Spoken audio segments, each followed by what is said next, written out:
আপনার এনআইডি কার্ডে আপনার নাম ভুল হয়েছে, আপনার বাবা মায়ের নাম ভুল হয়েছে, আপনার ঠিকানা ভুল হয়েছে, এমনকি আপনার জন্ম তারিখও ভুল হয়েছে।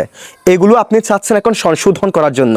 কিভাবে সংশোধন করবেন মূলত সেই প্রসেসটা আজকের ভিডিওতে আমি আপনাদেরকে দেখা দিব। আজকের ভিডিওতে আমি আপনাদেরকে দেখাবো আপনার ন্যাশনাল এনআইডি কার্ডে যদি কোনো রকম কিছু ভুল হয় আপনি কিভাবে সেটাকে সংশোধন করবেন ঘরে বসেই। সেই প্রসেসটা মূলত আজকের ভিডিওতে আমি আপনাদেরকে স্টেপ বাই স্টেপ দেখিয়ে দিব। তাই ভিডিওটি কোনো রকম স্কিপ না করে সম্পূর্ণ দেখার অনুরোধ রইল। সাথে পেজটিকে ফলো করে রাখবেন। ভিডিওটি আমাদের ইউটিউব চ্যানেল থেকে দেখে থাকলে চ্যানেলটিকে সাবস্ক্রাইব করে রাখবেন। তো চলুন কথা না বাড়িয়ে ভিডিওটা শুরু করা যাক। সো এই জন্য চলে যাবেন যে কোনো একটি ব্রাউজারে। আমি এখান থেকে ক্রোম ব্রাউজার অ্যাপসটাকে ওপেন করলাম। দেন এখান থেকে সার্চ বারে যাবেন এবং সার্চ বারে গিয়ে সার্চ করবেন এনআইডি সার্ভিস। এনআইডি সার্ভিস লিখে আপনারা সার্চ করে দিবেন। দেন এখানে services.nidw.gov.bd এই ওয়েবসাইটে ক্লিক করে দিবেন।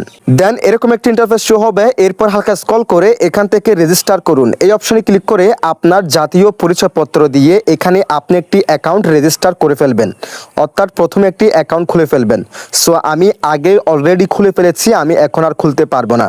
আপনি জাস্ট আপনার এনআইডি কার্ডে যে ইনফরমেশনগুলো দেওয়া আছে সেগুলো হুবহু দিয়ে এখান থেকে একটি অ্যাকাউন্ট খুলে ফেলবেন। অ্যাকাউন্ট খোলা হয়ে গেলে একটু স্ক্রল করবেন।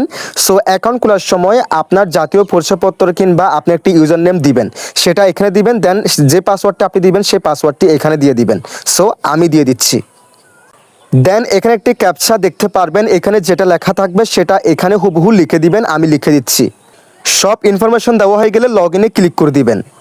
দেন এরকম একটা ইন্টারফেস শো হবে এবং এখানে আপনার এনআইডি কার্ডের সমস্ত ইনফরমেশন আপনি দেখতে পারবেন, একদম ছবি সহ সব কিছু চলে আসবে। এবার আপনাকে হালকা স্ক্রল করে এখান থেকে প্রোফাইল অপশন দেখতে পারবেন, এখান থেকে প্রোফাইল অপশনে ক্লিক করতে হবে। প্রোফাইল অপশনে ক্লিক করার পর উপরে এডিট নামে একটি অপশন দেখতে পারবেন, জাস্ট এই অপশনে ক্লিক করে দিবেন।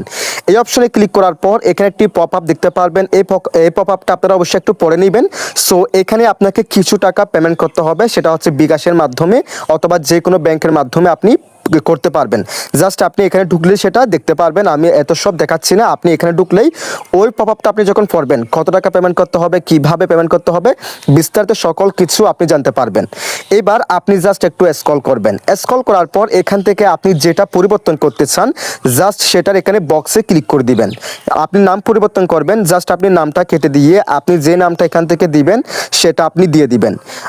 এবং এখান থেকে ইংরেজি নাম এটাও আপনি পরিবর্তন করতে পারবেন, লিঙ্গ পরিবর্তন করতে পারবেন। এখান থেকে আপনি সব কিছু ভাই যেটা আপনি পরিবর্তন করতে চান জাস্ট এখানে বক্সে ক্লিক করে সেটা আপনি পরিবর্তন করবেন। জন্ম তারিখ থেকে শুরু করে আপনি এখান থেকে একদম সব কিছু আপনি এখান থেকে পরিবর্তন করতে পারবেন। সব কিছু আপনার ঠিকঠাক দেওয়া হয়ে গেলে আপনি যেটা পরিবর্তন করবেন সেগুলো আপনার দেওয়া হয়ে গেলে আপনি জাস্ট স্ক্রল করে এখানে আবার উপরে চলে আসবেন। দেন পরবর্তী এই অপশনে ক্লিক করে পরবর্তী যে স্টেপগুলো থাকবে সেখানে মূলত আপনি টাকা পরিশোধ করার জন্য কি কি করতে হবে সেগুলো আপনি দেখতে পারবেন। সো আমি করব না, এটা অনেক রিস্ক, এই জন্য আমি করতেছি না। যারা এনআইডি কার্ডের যাবতীয় ইনফরমেশন পরিবর্তন করতে চান জাস্ট এই প্রসেসটা আপনারা অবলম্বন করে সেখান থেকে সমস্ত ইনফরমেশন ঠিকঠাক করে পরবর্তী অপশনে ক্লিক করে স্টেপগুলো ফিল আপ করে টাকাগুলো পেমেন্ট করে তাহলে আপনি খুব সহজে আপনার জাতীয় পরিচয়পত্রে যে কোনো ইনফরমেশন ভুল হয়ে গেলে আপনি ঠিক করতে পারবেন। সো এটা আপনি পরিবর্তন করার পর এখন কথা হলো আপনার এনআইডি কার্ডটা আপনি কোথায় পাবেন। এখানে যে আপনি সব কিছু সাবমিট করবেন সেগুলো করার পর আপনি যে নাম্বারটি দিবেন সে নাম্বারে একটি আপনাকে SMS দিয়ে জানানো হবে যে আপনার এনআইডি কার্ডটি পুনরায় রেডি হয়েছে কিনা, যেগুলো আপনি ঠিকঠাক করে পরিবর্তন করেছেন। সো এইভাবে আপনি চাইলে আপনার এনআইডি কার্ডের যে কোনো ইনফরমেশন আপনি পরিবর্তন করতে পারবেন। That's it.